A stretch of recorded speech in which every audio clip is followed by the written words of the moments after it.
नमस्कार। चलिए आज चलते हैं एक ऐसी जगह की यात्रा पर जहां आस्था सीधे पहाड़ों को छूती है।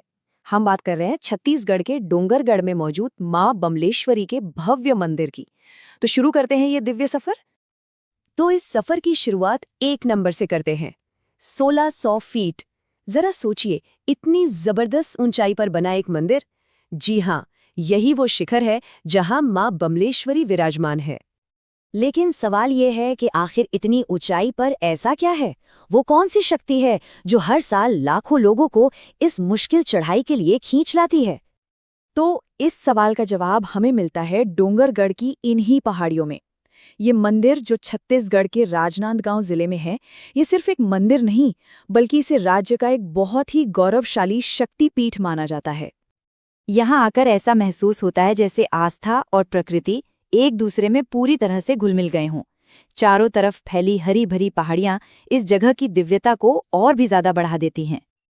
अच्छा, इस तीर्थ यात्रा की एक बहुत ही अनोखी बात है।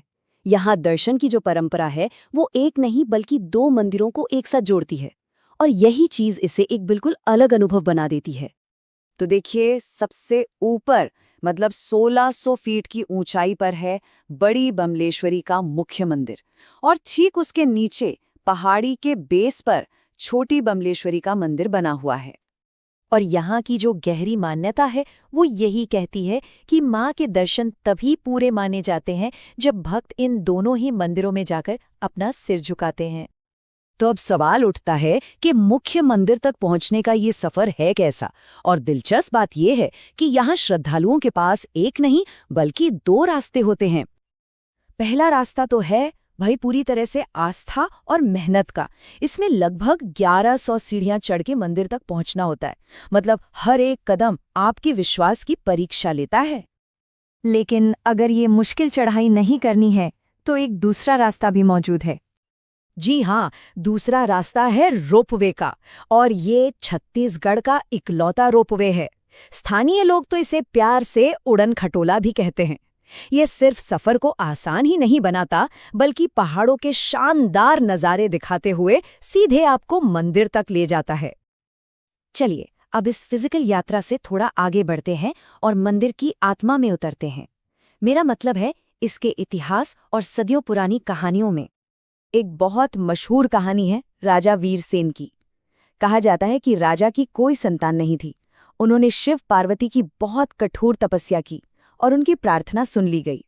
बेटे के जन्म के बाद उन्होंने अपना आभार जताने के लिए ही इस भव्य मंदिर को बनवाया था। और अगर धार्मिक नजरिए से देखें तो मां बमलेश्वरी को देवी बगलामुखी का ही एक बहुत शक्तिशाली स्वरूप माना जाता है।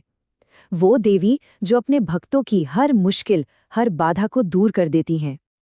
अच्छा, अब बात करते हैं उस समय की जब ये शांत और पवित्र जगह एक बहुत बड़े उत्सव के केंद्र में बदल जाती है।